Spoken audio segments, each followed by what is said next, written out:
තම පන්තියේ සිසුවිය අපයෝජනයට උදව් කළ ගුරුවරිය අවුරුදු 45ක් කිරේ දානවා. කෑගල්ල ප්‍රාදේශීය ලේකම් කාර්යාලයට ගම්පේ හරහා දැන් ඔන්ලයින් ගෙවීම් කරන්න පුළුවන්. මෙන්න නඩු තීන්දුව. අපයෝජක සැමියටත් අවුරුදු 45ක සිර දඬුවමක් ලැබෙනවා. මේ දැනෙන්න දෙන නඩු තීන්දුව, දැනෙන්න නීතිය ක්‍රියාත්මක කරන විදිහ මේ සමන්ගේ පාසලේ ඉගෙනුම ලබමින් සිටි බාලවයස්කාර සිසුවියක් නිවසට කැඳවගෙන ඇවිල්ලා සැමියාගේ ඉල්ලීම පරිදි Taman ඉදිරිපිටම ඇයව දූෂණය කිරීමට ඉඩ දීමෙන් රංචු ගැසී ස්ත්‍රියක දූෂණය කිරීම, ඒ සඳහා අනුබල දීම, එකී දැරිය බරපතල ලිංගික අපයෝජන කිරීම ඇතුළු අධිචෝදනා 6කට වරදකරු කළා පාසල් ගුරුවරියකට සහ ඇගේ සැමියාට.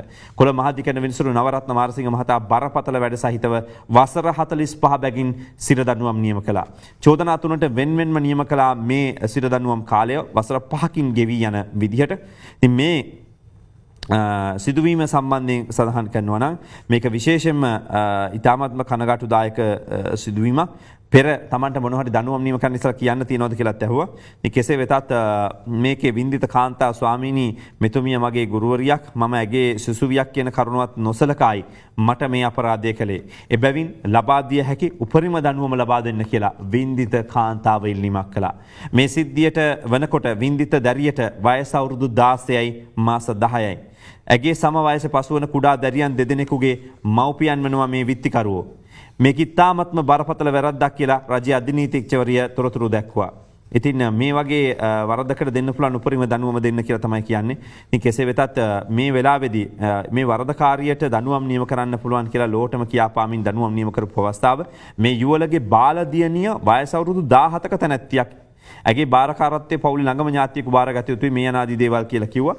හැබැයි දරුවන්ගේ වයස ඒකනම් දෙමව්පියෝ විදියට මෙහෙම කටයුතු නොකර ඉන්න තිබ්බා. මේ අපරාධය සිදු කරනකොට වයස අවුරුදු 37 සහ 35 වසරේ පසු වෙච්ච වේ විත්තිකාර යුවල රත්මලාන් ප්‍රදේශයේ පිහිටි සිය නිවසට ඉතා දුර බැහැර ප්‍රදේශයක පදිංචිව සිටි එම පාසලේ සිසුවිය මේ විදියට කැඳවගෙන ඇවිල්ලා තියෙනවා. දෙවනි විත්තිකාරිය දැරියන්ගේ ඇඳුම් ගලවලා දමලා ඇයව දූෂණය කරන තෙක් ඇගේ අත්වලින් අල්ලලා සිර කරගෙන ඉඳලා තියෙනවා කියලා සාක්ෂි වලින් අනාවරණය වෙලා තිබෙනවා. ඉතින් පසුව දැරියට බලා සිටින් නියෝග කරලා විත්තිකරුවන් අඹුසැබිය ලෙස හැසිරීලා තිනවා මේ දැරියට බලා ඉන්න කියලාත්. පැමිණිලි සාක්ෂි භාගයෙන් අනතුරුව තමයි මේ සම්බන්ධයෙන් අධිකරණය මේ තීන්දුව ලබා දීලා තියෙන්නේ. කෙසේ වෙතත් අද දවසේ වාර්තා කරන නිලන්ත රත්නායකවත් නිලංග සහ සුජීවනී ප්‍රදර්ශනී මහවත්ත නැමැති සැකකරු විත්තිකරුවන් සම්බන්ධ ලැබුණු පැමිණිලි අනුව තමයි ජාතික ළමා ආරක්ෂක අධිකාරිය මේ විමර්ශනය සිදු කරලා නීතිපතිවරයා විසින් මේට වසර 13කට පෙර මේ අපරාධ නඩුව පවරන්නේ. අවුරුදු 13ක් ගිහිලා තියෙනවා යුක්තියට වෙන්න.